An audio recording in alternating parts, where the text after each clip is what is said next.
The reading of a will is supposed to be a ceremony of grief. Nobody told my parents that. Let me tell you something about the Gold Coast of Chicago in October. The wind off Lake Michigan doesn't just chill your bones, it cuts through them like a notification you can't ignore, like a secret that's been sitting in a drawer for 23 years, just waiting for you to open the wrong door. That's exactly what it felt like the morning I walked into Hargrove and Lane Estate Law on North Michigan Avenue and sat down across from the two people who once looked me dead in the eyes and told me I was no longer their problem. They smiled at me like we were old friends. We were not old friends. We were something far worse. My name is Celine Voss. 29 years old, I live in a studio apartment in Wicker Park that smells like old radiator heat and dry erase markers because I share a wall with an elementary school art teacher named Priya, who is possibly the only genuinely good person I have ever met. I work as a freelance paralegal. Yes, the irony of my entire life is not lost on me, and I make just enough money to keep my student loans in deferment and my Netflix subscription alive. I am not wealthy. I have never been wealthy, and until 3 weeks ago, when a man named Bernard Lane called me from this very office and told me that my grandfather, Edmund Voss, had died and left behind a will that named me as his sole heir, I had spent 6 years building a life entirely around the assumption that I never would be. My grandfather, Edmund, was not a warm man. He was a real estate developer who built half the luxury condos along Lakeshore Drive before the market even knew what luxury meant in this city. He wore his white hair swept back like a senator, drank single malt scotch before noon on Sundays, and had a handshake that felt like a legal document. But here's the thing about Edmund Voss that nobody outside this family knew. He was the only person who, when my parents threw me out at 18 for refusing to take a spot at my father's law firm instead of going to art school, actually called me. Not to talk me out of it, to say, "Good for you, kid, don't let them grind you down." He sent me a birthday card every single year after that, a real card with a stamp in handwriting that got shakier as the years went on, but never stopped arriving. He left me everything, and my parents, who had not spoken to me in 6 years, showed up to find out how much everything was worth. I recognized them the moment I stepped off the elevator. My father, Reginald Voss, in a charcoal Brioni suit that probably cost more than my monthly rent.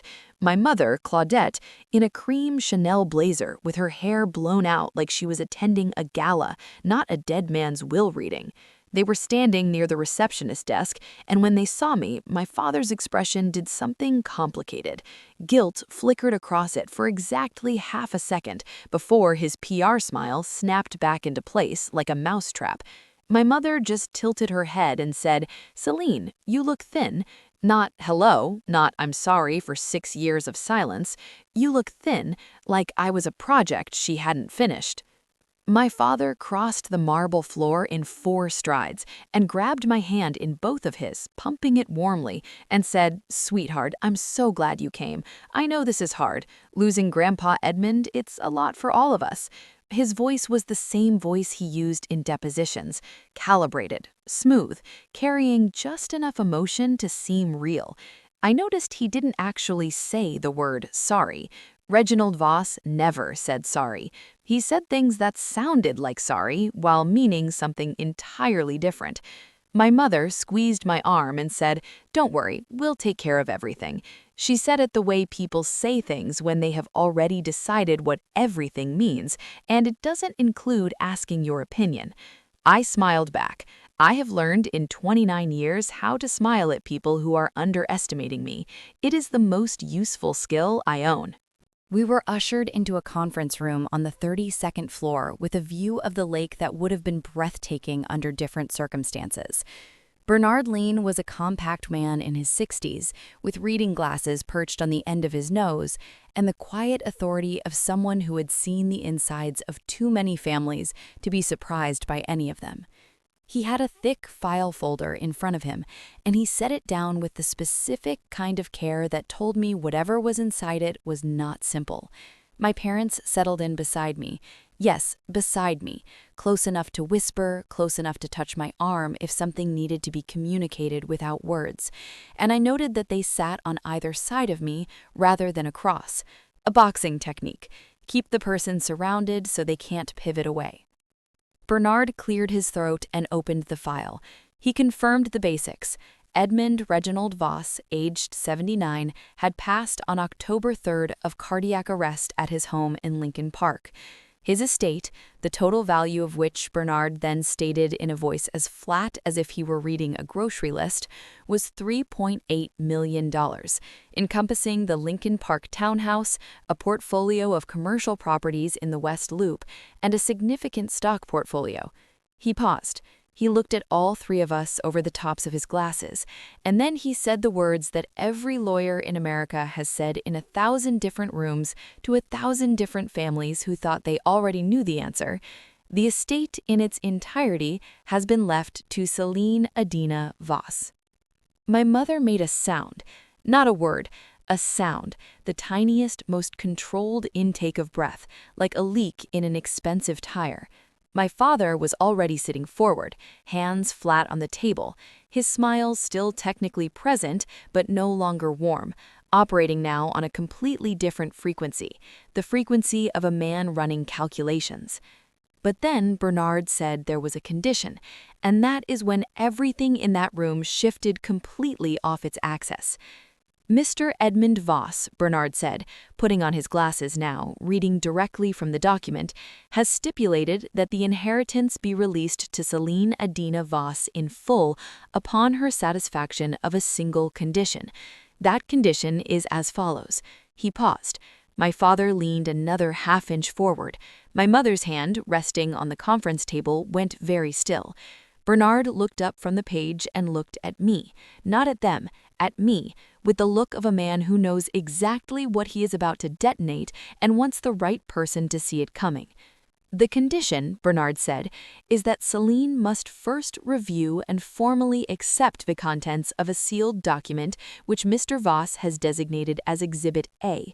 Said document, per Mr. Voss's instruction, is to be opened by Celine Voss alone, in private, prior to the execution of the estate transfer. The condition further stipulates that if, upon reading Exhibit A, Celine elects to proceed with acceptance, the full estate transfers to her within 30 days.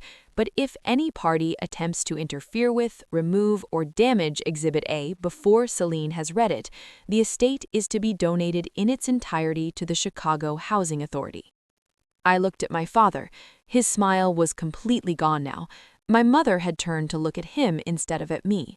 It was the first honest thing she'd done since I walked in the door, an involuntary reveal, a crack in the performance, because she wasn't looking at me, she was looking at him, and what passed between them in that 2-second glance was not grief, and it was not surprise. It was the specific, charged communication of two people who already knew what was in that envelope. They already knew. Whatever my grandfather had written down and sealed in that envelope, my parents had been terrified of it for a long time before today. Bernard slid a sealed manila envelope across the table toward me. My full name was written on it in Edmund's handwriting, shaky, the same handwriting from all those birthday cards, but deliberate. It was sealed with red wax, old-fashioned, the kind of gesture that said, "This matters enough to do properly." I picked it up and my father immediately said, "Celine, I wonder if it might make sense for all of us to review it together as a family so that—" and Bernard cut him off so cleanly it barely made a sound. Mr. Voss's instruction was explicit. Celine reviews Exhibit A in private. That is not a suggestion. It is a legal condition of the estate. My father sat back. My mother looked at her hands. Bernard led me to a smaller room down the hall, a plain room with a window, a single chair, a small table, and set me down with a glass of water and said quietly, "Take all the time you need." He closed the door behind him. I sat there for a moment, with the envelope in my hands, feeling the weight of it, which was both lighter and heavier than anything I'd ever held. Outside the window, 32 floors below, Michigan Avenue moved in its usual indifferent Thursday rhythm. Taxis, tourists, a woman walking a French bulldog, everyone on their way to their own ordinary dramas. And here I was, sitting in a law office with 6 years of silence in my chest and $3.8 million contingent on whatever my dead grandfather had decided I needed to know. I slid my thumb under the wax seal, and the thing I found inside didn't just change my inheritance, it changed my understanding of every single year I'd been alive. There were 12 pages. I know that sounds like a lot for a personal letter, but Edmund Voss was a thorough man. He wrote the way he built things, methodically, with no wasted space and no uncertainty about what he meant. The letter began with a single sentence that I read 3 times before I continued. Celine, by the time you read this, you will be old enough to know that families are not always what they perform themselves to be. What I am about to tell you is the truth I should have told you 10 years ago, and I am sorry I did not have the courage to do it while I was living. I read all 12 pages, and when I was finished, I sat very still in that chair for a long time, listening to the sound of my own breathing, watching the sky over the lake go from pale gray to the particular shade of deep blue that Chicago does in October, like the water and the sky are trying to match each other. I thought about all the birthday cards. I thought about the handshake. I thought about my mother's face when she looked at my father instead of at me. I thought about why, specifically, the 2 people who threw me out of their house at 18 had driven downtown on Tuesday morning in their best clothes and sat down in a law office next to me like everything was fine. And then I thought about what I was going to do next. Here's what nobody tells you about revenge. The best kind doesn't look like revenge at all. It looks like paperwork, and I am very, very good at paperwork. When I walked back into the conference room, I was carrying the envelope in my left hand, and I was completely calm. My father stood up when I entered, and his eyes went immediately to the envelope, and there it was again, that tell, that fraction of a second glance that confirmed everything I'd just read. My mother was gripping the edge of the table with both hands and trying to look like she wasn't. "Well," my father said, and he was using his courtroom voice now, the one that made juries believe he was the reasonable one. "Everything okay, sweetheart?" I sat down. I set the envelope on the table in front of me. I folded my hands on top of it, and I looked at both of them the way Edmund Voss had looked at every deal he'd ever closed, with absolute clarity and not a single thing left to lose. And I said, "Yes, I'm going to accept the estate." My father exhaled and leaned back and said, "Good. Good, and I think we should talk about managing it properly, because a portfolio like this requires oversight, and your grandfather and I had some very specific conversations about—" And I said, still calm, still folded hands, "I've already spoken to Bernard about the next steps. I'll be in touch." I stood up. I picked up the envelope. My mother started to say something, her mouth opened and a single syllable came out, and then stopped, because something in my face must have told her that whatever she was about to say would not land the way she intended. I buttoned my coat. I said, "It's good to see you both," and I left.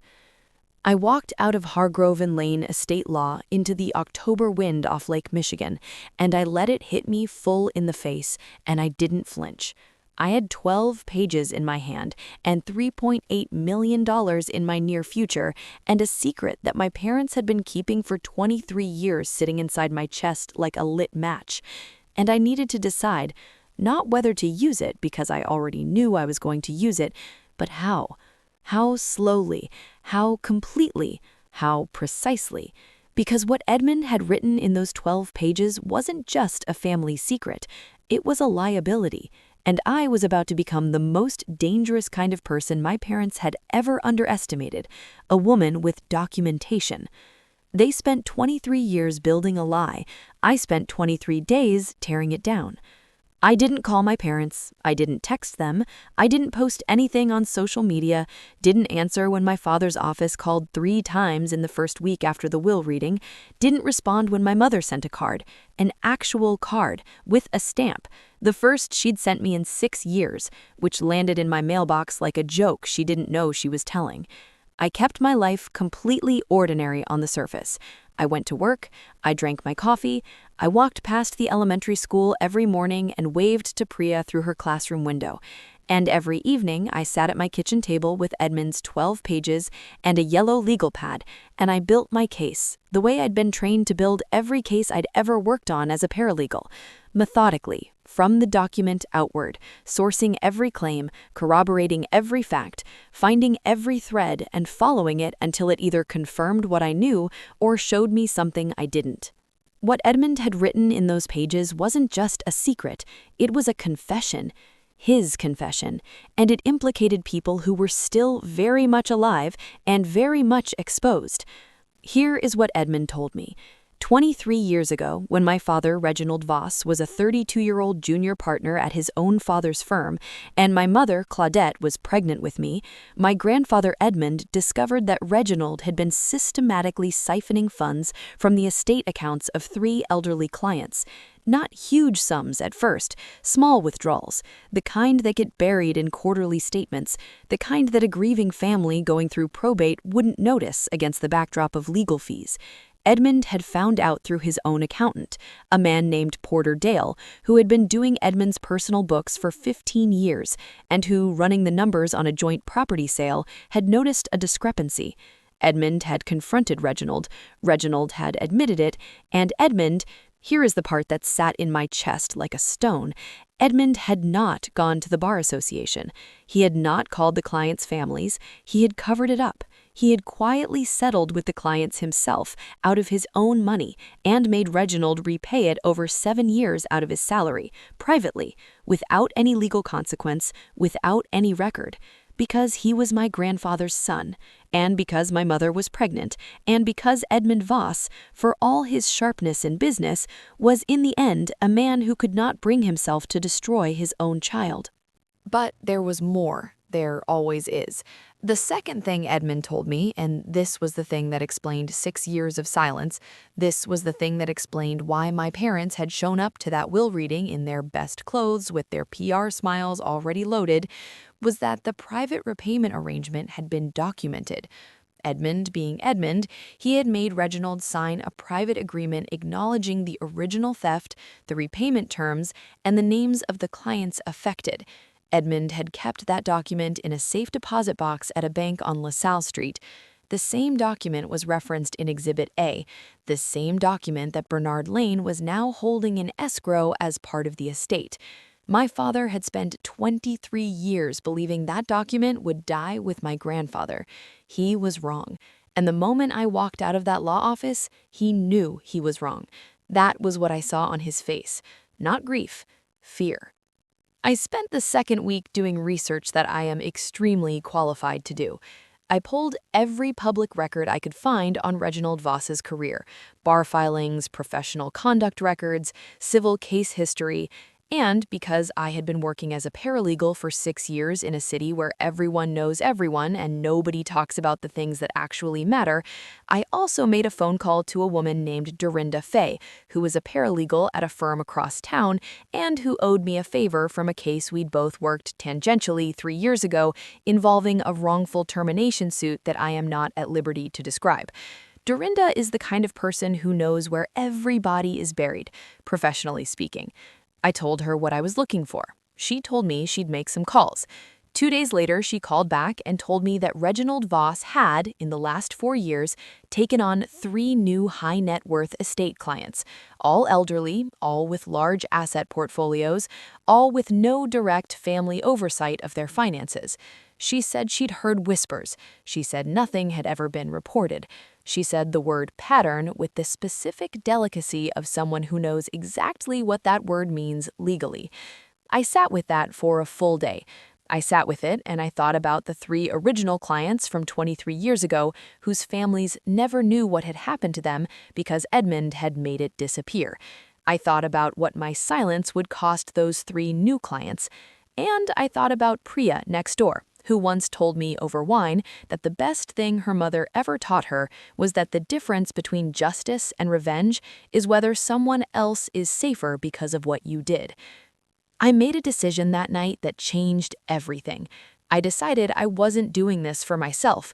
I was doing this for the people my father hadn't finished stealing from yet. On day 17, I called Bernard Lane. I told him I needed to understand the full scope of Exhibit A and all related documents in the estate. Bernard was quiet for a moment, and then he said in his measured way, "Celine, I think you should know that your grandfather spoke with me privately approximately 2 months before he died. He told me certain things. He gave me instructions about how to proceed if specific circumstances arose. I was waiting to see which path you chose." I asked him what he meant by which path. He said, "There are 2 things you can do with what Edmund left you. You can take the money and let the document stay buried. Or you can do what I believe Edmund actually wanted you to do, which is why he wrote you 12 pages instead of just leaving you the estate free and clear." He paused. He was ashamed, Celine. He wanted someone to finally fix what he spent 30 years not fixing. I asked Bernard what fix looked like legally. He told me. I listened for 45 minutes. I took notes on my yellow legal pad. When he was done, I said, "How long would it take?" He said, "With the documentation Edmund left, not long at all." I called Dorinda back. I asked her to get me the names of the current clients. She sent them to me encrypted with a note that just said, "Be careful," and a coffee emoji. I sat down and wrote 3 letters. Not emails, letters on paper, because some things deserve that weight, to the 3 current clients' designated family members, informing them that a review of their loved one's estate filings had surfaced irregularities that warranted independent verification. I included Bernard's contact information. I did not include my own name. 3 letters, sent on a Thursday. By the following Monday, 2 of the 3 families had already called their own attorneys. The third called the Illinois Attorney Registration and Disciplinary Commission directly. That's the kind of call that doesn't go away. I want to tell you about the night my father called me, because it is the night the whole performance finally dropped. It was a Tuesday, 21 days after the will reading, 9:47 p.m. I was in my apartment eating leftover pad thai and watching a documentary about deep-sea creatures, which felt appropriate. My phone lit up with his name and I let it ring twice. Not because I needed to compose myself, but because I wanted him to wait those extra 5 seconds. And then I picked up. "Celine?" His voice was different. Not the courtroom voice, not the PR smile voice. This was a voice I'd heard exactly once before, when I was 7 years old and he'd found out Edmund had bailed him out of something at the firm that I didn't understand at the time. It was the voice of a man who suddenly sees the full shape of the situation he is inside. "I need you to understand," he said, "that what your grandfather wrote, it's complicated. There's context you don't have. There were reasons." I said, "Dad, I'm a paralegal. I have all 12 pages. I have the escrow documents, and I've read the ARDC complaint procedures several times in my career. I know exactly what I have." Silence. Then, "What do you want?" And I thought about that question. What do you want? The question he had never once asked me in the 6 years I'd been gone. The question that could have prevented all of this if he'd asked it when I was 18 and standing in the hallway with a single duffel bag while my mother watched from the kitchen doorway without saying anything. What do I want? I want the 3 clients from 23 years ago acknowledged, and their families compensated from the estate you built with my grandfather's silence, I said. I want the current clients' accounts frozen pending independent audit. I want your voluntary cooperation with the ARDC investigation that is already in motion. Because it is already in motion, Dad. It has been for 4 days. And I want you to know that none of this was my idea. It was Grandpa Edmund's. He set this up. All of it. I'm just the executor. The silence on the other end of that call lasted 11 seconds. I counted. My mother called me the next morning. She didn't use the performance voice either. She used her real voice, which I had heard maybe a dozen times in my entire life. Lower than her public voice, quieter, slightly hoarse. The voice of a woman who had spent 23 years being the wife of a man who did what my father did, and who had made her own series of choices that I was not naive enough to think were entirely innocent. "Celine," she said, "I want you to know that I didn't know the full extent of it." I didn't say anything. She continued, "I knew some of it. I knew there had been an issue years ago. Your grandfather handled it. I didn't ask questions. I know that's not an excuse." I said, "No, it's not." Another silence. Then she said the thing I had not expected her to say, the thing that cracked through my chest a little despite everything I'd built to stop it from doing that. "I'm sorry we threw you out. That had nothing to do with the firm or the money. That was, your father was afraid you'd end up working with him someday and figure out things he didn't want you to know. And I let him make that call. I should not have let him make that call."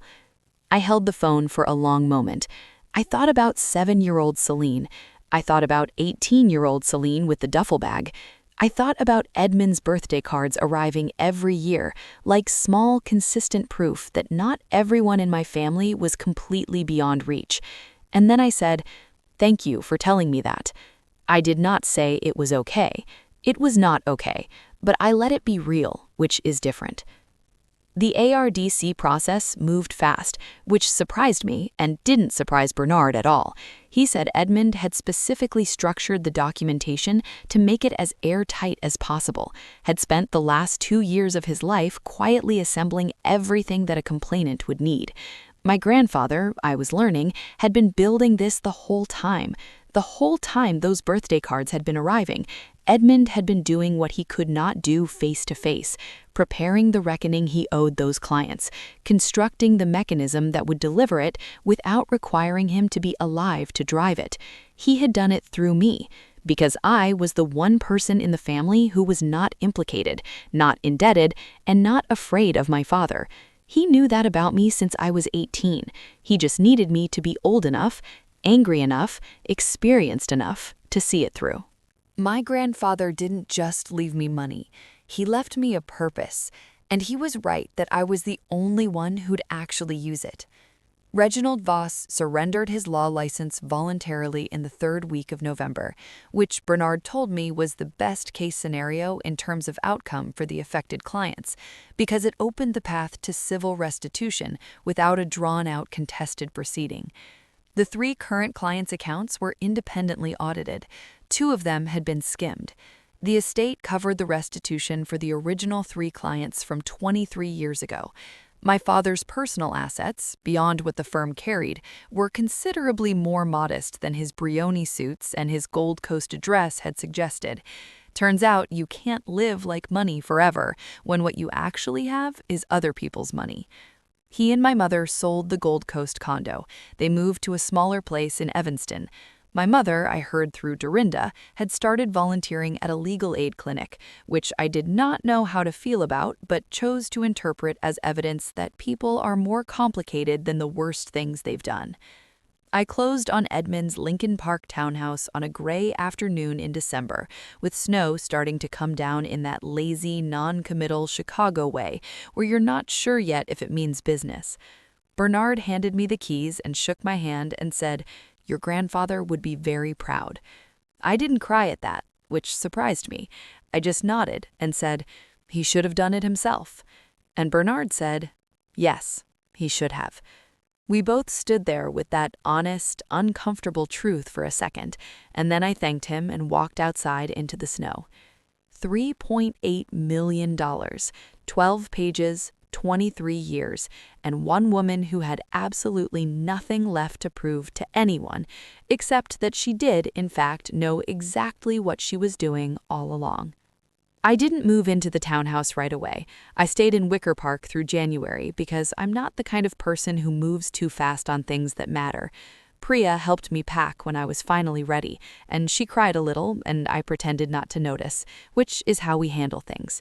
I took the birthday cards with me, all 11 of them, in a shoebox, Edmund's increasingly shaky handwriting on each one, and I put them in a drawer in the study of the townhouse, the room that still smelled faintly of scotch and old paper and whatever a man's specific life smells like when it's over. I left them there not as a shrine, but as a reminder that even in a family full of compromise and silence and people choosing the easier wrong thing over the harder right one, there had been one person who kept sending cards, who kept track of me when everyone else had decided I wasn't worth the effort, who, in the end, made sure I had what I needed to finish what he couldn't. I think about what my mother said sometimes, that my father had been afraid I'd figure things out if I got too close. He was right to be afraid. He was just afraid of the wrong thing. He thought proximity was the danger. He didn't understand that distance was what made me dangerous. That 6 years of building my own life with no safety net and no family money and no one to call when things went sideways had made me exactly the kind of person you do not want inheriting the document that can end you. He made me that person.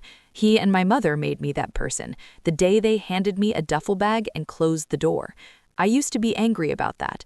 I'm not anymore. I'm just clear about it, the way you get clear about things when you've run out of room for the fog. The best revenge isn't fire. It's clarity. It's becoming so precisely, completely yourself that the people who tried to diminish you can't even recognize the shape of what they started. Last month, I took on my first client of my own, not as a paralegal working for someone else's firm, but as the owner of a small estate law consultancy that I have set up out of the Lincoln Park townhouse, with Bernard Lane as my advisor and Dorinda Fay as my first hire. We specialize in estate irregularities. We specialize, specifically, in the kind of cases where a family member suspects something is wrong but doesn't have the language or the access to prove it. I know exactly what that feels like. I know exactly what those families need. I know how to read 12 pages and understand what they mean, and what to do next. Turns out a childhood spent watching your father perform honesty while doing the opposite is, in fact, excellent training for spotting when someone is performing honesty while doing the opposite. You can call it trauma, I call it an edge. My grandfather's portrait is in the study now, the one that used to hang in the Lincoln Park foyer.